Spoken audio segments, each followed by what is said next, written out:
Poliisi ya Uganda ekutte era n'eggalira omukulembeze w'ekibiina kya National Unity Platform era avuganya kuba President Robert Kyagulanyi Ssentamu n'abakulembeze abamu ab'ekibiina kya National Unity Platform. Bano bakwatiddwa mu bukambwe obungi ennyo era poliisi esoose kubamu kagubalagala okugumbula abawagizi ba Kyagulanyi abadde bakuŋŋaanye mu bitundu by'eruwuuka mu Busoga. Abantu abawerako batuusiddwako ebisago eby'amaanyi okuli ne bannamawulire mu kanyoolagano akabaddewo nga poliisi ekwata Kyagulanyi era ababaddewo kye bavumiridde nnyo.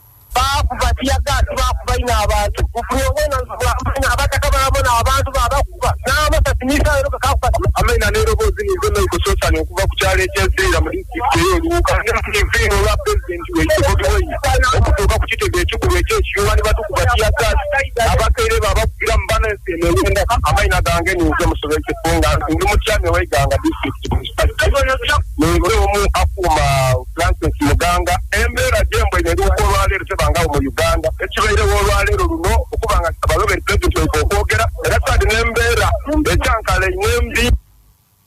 Kyagulanyi n'abamu ku bawagizi be babakunguzza okubatuusa ku poliisi e Nalufeenya mu Jjinja gye bakuumirwa ne gye buli eno era ku poliisi e Nalufeenya ebyokwerinda binywezeddwa gguluggulu nga n'abawagizi ba Kyagulanyi abadde bagenzeeyo poliisi bakuyemu omukka ogubalagala okubagumbula olwo ne babuna emiwabu nga n'abamu bwe booza ku mmunye. Ebyo nga bikyali bityo poliisi ya Uganda yeeweze okwata abeesimbyewo ku bwa President abanyoomola ebiragiro ebyayisibwa mu kuziyiza ekirwadde kya COVID-19 okusaasaana era nti bano poliisi eri mu kukuŋŋaanya bujulizi obubalumiriza n'oluvannyuma basimbibwe mu mbuga z'amateeka baggulweko emisango. Ssaabaduumizi wa poliisi ya Uganda Martin Okoth Ochola mu bubaka bw'atisse Director wa poliisi avunaanyizibwa ku bikwekweto Edward Ochom ku Media Center mu Kampala agambye nti akakiiko k'ebyokulonda kaawera enkuŋŋaana ezisomba enkumi n'enkumi z'abantu tewabula abamu ku beesimbyewo baagaana okugoberera ennambika eyo era enkuŋŋaana bazikuba kyere. Martin Okoth Ochola agambye nti nga okunoonya akalulu kuyingidde olunaku olw'omwenda abeesimbyewo era balemereddwa okukoma ku bantu baabwe balemereddwa okugoberera ennambika y'akakiiko k'ebyokulonda nti era abawagizi baabwe beenyigidde mu bikulu ebimenya amateeka omuli okwekalakaasiza mu nguudo gye bayita okukuma ebipiira mu makubo okunyaga amaduuka g'abantu n'okutiisatiisa ab'ebyokwerinda yonna gye bayita. Ochomo ono agambye nti ne poliisi eriko ekibinja kyeyungudde okwaŋŋanga abantu bano era bavunaanibwe mu mateeka. Ochomo takomye ku ekyo agambye nti ekitongole kyayo ekinoonyereza ku misango kiriko obutambi bukyetegereza oluvannyuma kifune obujulizi bonna obuluma abantu abo basimbibwe mu kkooti bavunaanibwe.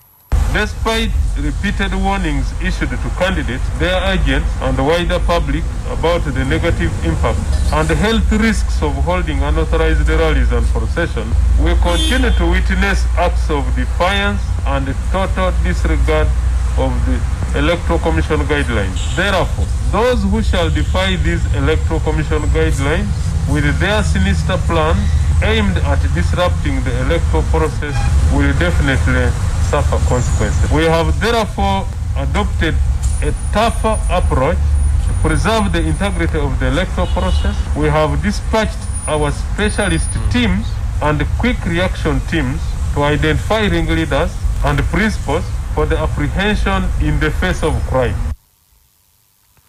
Poliisi egenza okwewera etyo nga wakayita eddakiika ntono nnyo ng'omukulembeze w'ekibiina kya National Unity Platform Robert Kyagulanyi Ssentamu kyajja akwatibwe mu disitulikiti y'eruwuuka mu Busoga ng'akwatiddwa mu bukambwe bungi.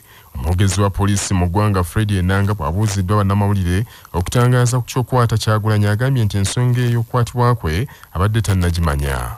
No, our fund is trying to verify whether what you're saying that Honorable Kyagulanyi has been arrested. Let him verify, then we'll see how to come back.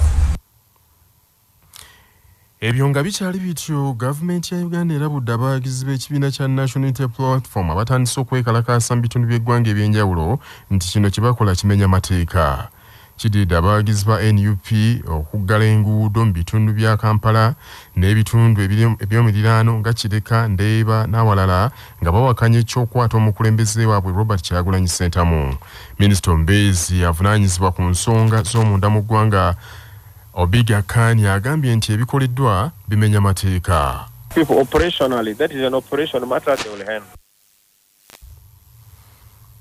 Mu kiseera kyekimu ebifa mu bitundu by'eggwanga ebyenjawulo tujja kubikutuusaako.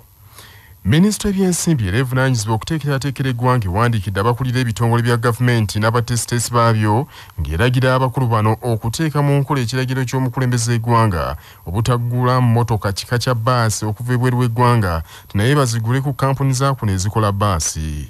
Amyuka omutesitesi omukulu minisitule y'ebyensimbi era nga yamyuka avunaanyizibwa ku ggwanika ly'eggwanga Patrick Ochailap yawandiikidde abatesitesi mu bitongole bya gavumenti n'alagira abakulu abo okugoberera enkola ya gavumenti emanyiddwa ennyo nga bubu baasi bazigule okuva wano mu Uganda ng'omukulembeze eggwanga bwe yalagira.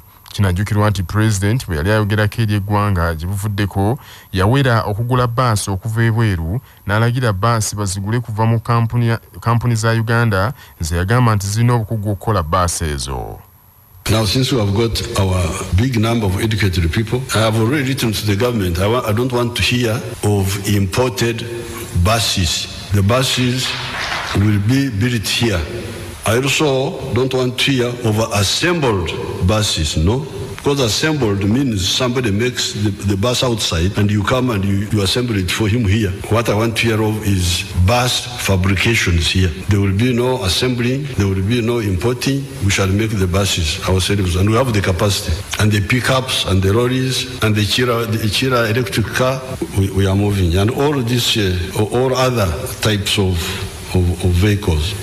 Mu Uganda waliwo ebidduka ebikkirizibwa okuyitawo obuyisi kituyita ebidduka ebirina right of way nga byo birina olukusa okuyitawo oba ebitaala byaka oba tebyaka oba waliwo traffic jam oba tewali. Ebidduka ebyo gezanga ambulance. Buli lw'owuliranga ambulance ng'ejja oyina okugiviira kubanga akagombe kayo kaba kavugira ddala. Singa onoolemera mu kkubo ambulance ng'ejja oba ekidduka kyonna ekirala ekiyina right of way n'olemera mu kkubo ojja kubuzizza omusango era ojja kusasula engassi ya $10,000 ez'obuliwo.